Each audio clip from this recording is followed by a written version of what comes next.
Sí, pues es que básicamente sí fue eso. O sea, es decir, existe el criterio de la Corte en el cual se establece la jerarquía constitucional, bueno, sí, la jerarquía constitucional en primer plano, después continúan los tratados internacionales y posteriormente las leyes federales. Pero ahora, mi pregunta iba, por ejemplo, nosotros, no sé, bueno, por ejemplo, salió una ley que regula la privación ilegal de la libertad en su modalidad de secuestro express, o en otro caso, ¿no? Tratándose, por ejemplo, de la delincuencia organizada.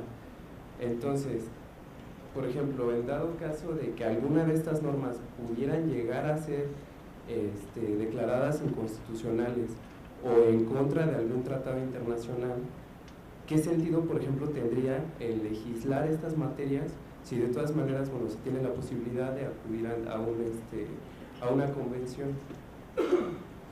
Bueno, mi opinión es, ya de entrada, en la admisión de esa modalidad, ¿qué peso va a tener exactamente la ley internacional? ¿Qué peso va a tener? Porque si tiene más peso la nacional, pues el otro es secundario, el otro es accesorio, y entonces sí habría todas las facultades del juez para poder aplicarlo o no. Y yo pienso que ahí había un cierto margen de arbitrariedad, ¿sí? Y no tendría, digamos, el peso que se debería respetar. Entonces yo pienso que sí hace falta todavía un estudio para delimitar competencias y de ese modo no caer en estas contradicciones, pienso yo, ¿sí? Diga. Yo opino que no son contradicciones, yo opino que el legislador tiene que hacer leyes que respeten derechos humanos, tanto constitucionales como contenidos en convenciones internacionales. Si el legislador no lo hace, como recurso excepcional, el ciudadano tiene que acudir al Poder Judicial, que lleva a cabo un control de la legislación. Y desde mi punto de vista esto no genera arbitrariedad, sino mayor seguridad jurídica para garantizar el respeto a derechos. Bueno, ya en ese plano, desde luego sí, porque ya una autoridad máxima que es el Poder Judicial, ya sería para intervenir, para juzgar cómo se han tratado o qué poder se le ha dado a las normas, ¿no? En ese caso. Y sí, ¿a quién se debe tener el ciudadano común y corriente? A las instancias, según marca la misma Constitución, que nos dé garantía de aquello que nos es violado, ¿no? En este caso, pues iría por ahí. Pero sin embargo, yo pienso que sí faltaría todavía un estudio más, ¿no? Eso sí, para que no se prestara confusión incluso en este terreno que es tan delicado, ¿sí? Bien, ¿algo más allá?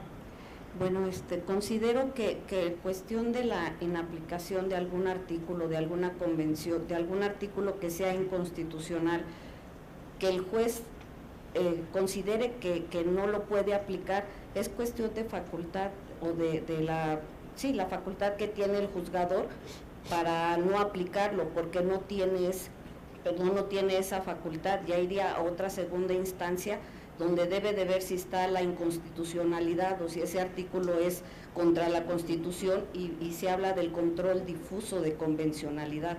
Es por cuestión de la facultad de cada juzgador, que se deje de aplicar cuando es un juez que no tiene esa facultad de decir si es inconstitucional o no. Bien hecho es que no lo aplique, que sea en perjuicio del ser humano. Exacto. Entonces lo deja de aplicar porque no tiene la facultad de decir si es constitucional, aunque él lo advierta. Para eso está otra instancia con otro juzgador, que entonces es como se llama el control difuso de convencionalidad. Muy bien, muy bien. ¿Alguna otra cuestión? Quiero aclarar, no soy abogada, entonces a lo mejor voy a hacer una pregunta elemental, pero es por esto. Comentando lo que están diciendo los compañeros de que si la Constitución especifica algo en un artículo y luego un tratado internacional contradice esto y todo, yo pregunto, ¿en dónde queda la soberanía? Bueno, en este caso, la ley y la soberanía, ¿en dónde está? Para mí es un tema confuso, ¿Por qué? El soberano es el pueblo, por un lado. Que el soberano es la Constitución, por otro lado. Pero en términos legislativos, la soberanía la tiene la Constitución en cuanto a nivel interno. Al modo de ver, ¿por qué? Porque en esta reforma ya los tratados tienen que estar a la misma altura de la Constitución y tienen que ser observados de igual manera. ¿Sí? El peso lo tienen para que los estados se obliguen exactamente a entrar dentro del control internacional. ¿Sí? Entonces, a nivel interno sí, no hay ninguna otra norma más que la ley fundamental, como le llama Kelsen, que la Constitución, pero a nivel internacional ya los tratados, que es uno de los puntos de la reforma de ahora, que ya los debe tomar en cuenta la Constitución o el reglamento interno de los estados para que tengan la misma fuerza los tratados internacionales, sobre todo de derechos humanos. Sí. Sí.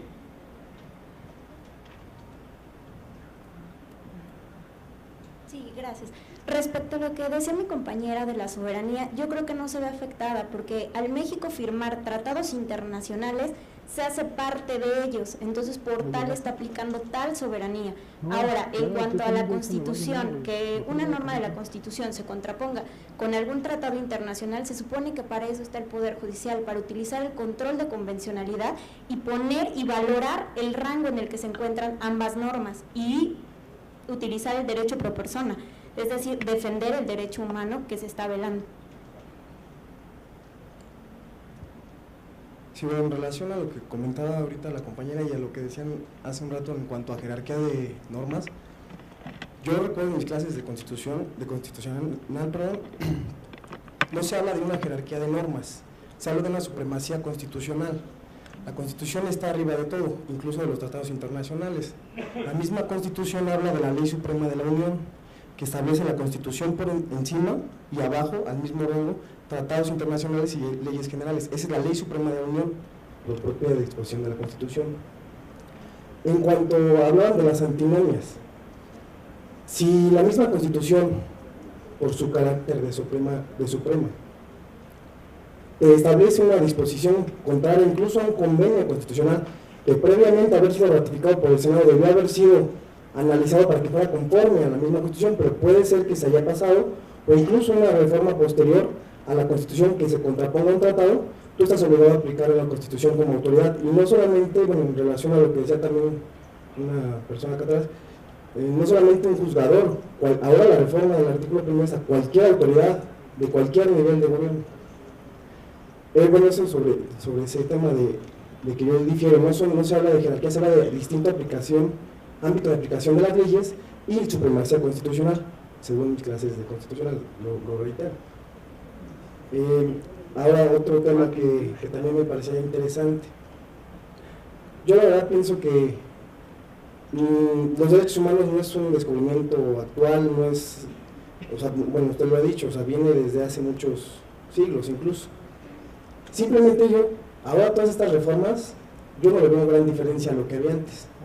Hay grandes puntos que sí son, digamos, buenos para la aplicación, digamos, más bien para el respeto a esos derechos humanos por parte de la autoridad, que como usted lo decía, solamente la autoridad es la que lo debe de respetar, porque si un particular transgrede otro derecho, háblese el humano, porque como lo derecho es inherente un derecho al humano, no puede ser un animal.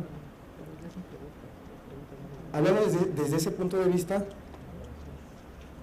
digamos, como usted lo mencionó, comete un delito, no comete una violación a un derecho humano, solamente el Estado comete la violación al derecho humano.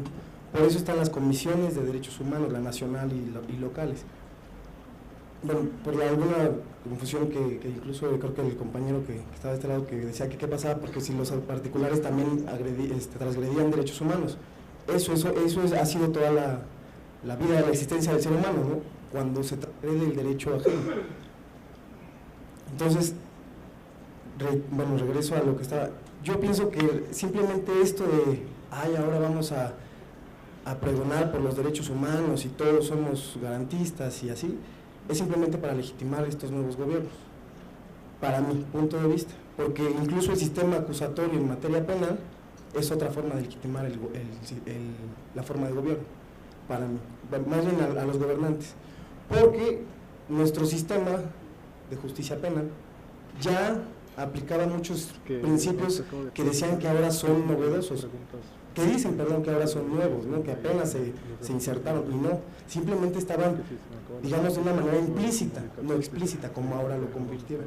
Entonces, para mí, lo reitero, es un criterio muy personal, simplemente todo esto de la reforma a los derechos humanos, el cambiar el nombre, el decir que ahora toda la autoridad debe respetar, cuando se supone que desde un principio, cuando se hizo la Revolución Mexicana, cuando se pasó de un estado se me fue el nombre, perdón, bueno, autoritario a un estado democrático, desde ese principio se pregonaba por el derecho al pueblo, ¿no? A los subordinados, a los gobernados. Ahora vienen a decir, oye, ¿qué crees que tú no estás, a ti? Todo. Termino mi presencia con ustedes diciendo lo siguiente, miren. Ya hablando del Estado, hablando toda la historia y retomando lo que usted acaba de enseñar, ¿su nombre? Carlos, perdón, Carlos. Sí, dicen que los derechos humanos, algunos dicen que son históricos, que lo vamos adquiriendo. Yo, para mí, exactamente es un modo de irnos conociendo, pero repito, qué triste es que a mí me digan en un papel, tienes que tratar a esta persona por ser niño, así, por ser anciano, así, por ser mujer, así. Qué triste, qué lamentable. Pero tomándolo de forma positiva es un modo de irnos conociendo. Bueno, pero un punto clave es lo que sucede, 2 puntos, nada más. ¿Qué sucede con el Tratado de Versalles? ¿Qué sucede? Dada el flagelo de la guerra, se ven genocidios, en fin, toda esta cuestión, y vamos a instituir la Sociedad de Naciones, con el fin de que no haya otra guerra. Bueno, se erige la Sociedad de Naciones en raíz o a base del Tratado de Versalles.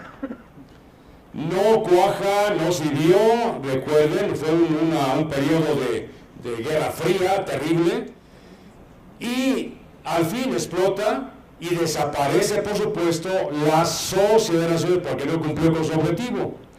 Entonces,